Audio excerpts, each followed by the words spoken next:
Salut chers amis, Jésus-Christ et bon dimanche à vous tous. Aujourd'hui nous méditons autour du thème l'homme que Dieu utilise, l'homme que Dieu utilise. Et l'Église nous propose le livre de la sagesse, chapitre 9, verset 13 à 19 au 18. La lettre de Saint Paul à Philémon, chapitre 1, verset 9 à 10, 12 à 17. Et l'Évangile selon Saint Luc, chapitre 14, verset 25 à 33. L'homme que Dieu utilise. Et selon les indications bibliques, nous avons constaté que les gens qui travaillent pour Dieu, ou les gens qui ont marché avec Dieu dans l'histoire biblique, a toujours quelque chose que Dieu a opéré en eux avant qu'ils ne les utilisent. Il va vouloir transformer quelque chose, ou si vous voulez opérer quelque chose pour que cette personne devienne prête, devienne cuite et adaptée pour l'œuvre de Dieu. Et des fois, il y a ce que les écrivains chrétiens ont considéré comme une intervention ou une interruption divine. L'homme a un projet qui le concerne et Dieu intervient pour interrompre son projet. Et nous avons vu cela dans la vie de certains prophètes. Abraham a vécu cette interruption divine. Amos l'a vu. Beaucoup de gens, les disciples de Jésus. Il y a aussi ce qu'on appelle le sévrage des affections familières et personnelles. Le sévrage. Et si vous voulez, on peut avoir une inscription à l'école de la souffrance pour que l'homme devienne cuit et prêt pour l'œuvre de Dieu. Donc nous avons l'interruption divine et le sévrage et l'inscription ou la formation à l'école de souffrance pour que l'homme devienne approprié et disponible à marcher avec Dieu. Alors, sur cette base, et nous voyons la puissance de l'Esprit Saint et la sagesse divine qui nous permettent de rester fidèles pendant cette formation. Et cette idée est claire en la première lecture. Cette période nous permet de nous préparer dans l'esprit. Lorsque Dieu intervient pour interrompre, il y a les interrogations. Il va expliquer par des signes, des fois par des prodiges, et par aussi les situations qui ne donnent pas l'explication, mais qui exposent notre vie à d'autres réalités qui nous permettent de comprendre ce que Dieu est en train d'opérer. Et nous sommes invités à suivre Jésus, mais ce n'est pas si facile de venir à lui et surtout d'y rester. Les avertissements refroidissent lorsque l'enthousiasme de ceux qui ont décidé de suivre Jésus sans réfléchir se baisse. Il faut donc comprendre que Dieu a ses exigences. Parce qu'il y a les exigences de Dieu. Il va pouvoir travailler sur cet homme, travailler sur cette femme qui va marcher avec lui.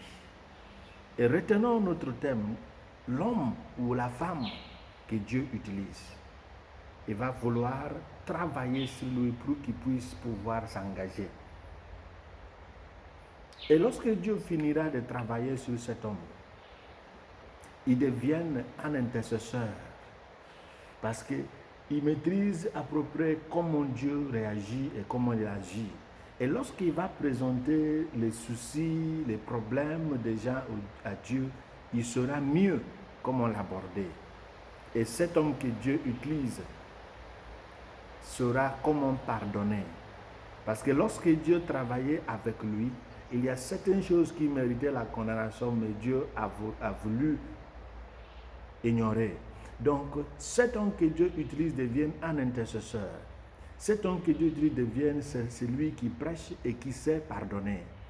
Cet homme ou cette femme que Dieu utilise saura comment patienter.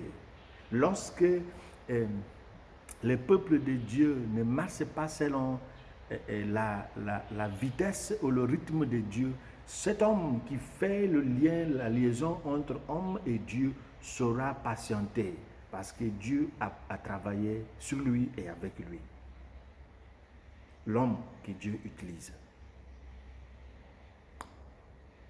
Cet homme que Dieu utilise sera disponible à suivre Dieu, mais puisqu'il a le cœur d'homme et pense au bien d'autrui. Parce que Dieu a travaillé sur lui, il aura le Dieu en lui.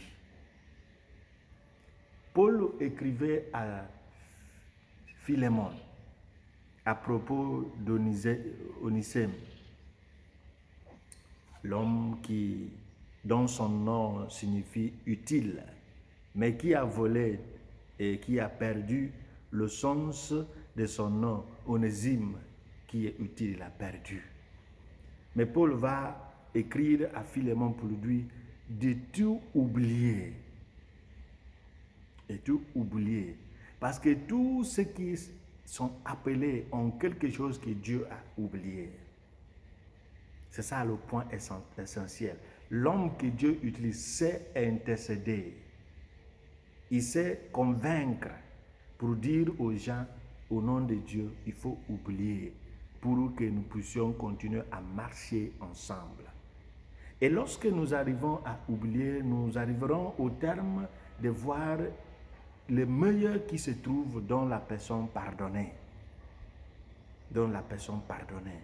Dieu nous a tous pardonnés et nous sommes devenus des messagers du pardon de Dieu, les messagers de la miséricorde de Dieu, parce que lorsque celui qui mérite la mort n'était pas condamné, il y a un nouveau grain que Dieu sème en lui. Et ce grain, c'est le grain d'évangélisation et le grain de repentir. Prends cet homme comme ton frère et non pas comme ton serviteur, non pas comme ton esclave. Parce que Dieu a opéré quelque chose en lui pendant qu'il était avec moi en prison. Il a fallu la prison pour qu'il rencontre ce Paul qui, par la grâce de Dieu, a travaillé, a opéré un changement en lui qui a permis à Paul de dire, reprends cet enfant, il n'est plus comme avant. Il n'est plus comme avant. Cela est notre travail, de présenter le monde à Dieu pour lui dire que, Seigneur, ces peuples ne sont plus comme avant. Cet homme n'est plus comme avant. Cette femme n'est plus comme avant. La parole l'a touché. Et c'est pourquoi Jésus nous envoie. Et nous qui acceptons, qui mangeons, qui dormons, qui marchons chaque jour avec la parole, est-ce que Jésus pourra dire à son Père que cet homme, cette femme n'est plus comme avant? Ma parole a opéré un changement en lui. L'homme et la femme que Dieu utilise doit passer par la phase de l'interruption divine, du sevrage. Et il doit passer par l'école des marats, l'école de souffrance, pour pouvoir comprendre comment le monde de Dieu opère. Demandons au Christ cette grâce durant cette période du temps ordinaire, de réfléchir à comment changer nos stratégies pour pouvoir présenter le monde et nos frères et sœurs à Dieu comme les renouvelés, dont la parole a pu toucher leur vie pour que Jésus puisse nous recevoir comme les transformés et qu'il nous fasse miséricorde le Père, le Fils et le Saint-Esprit. Amen.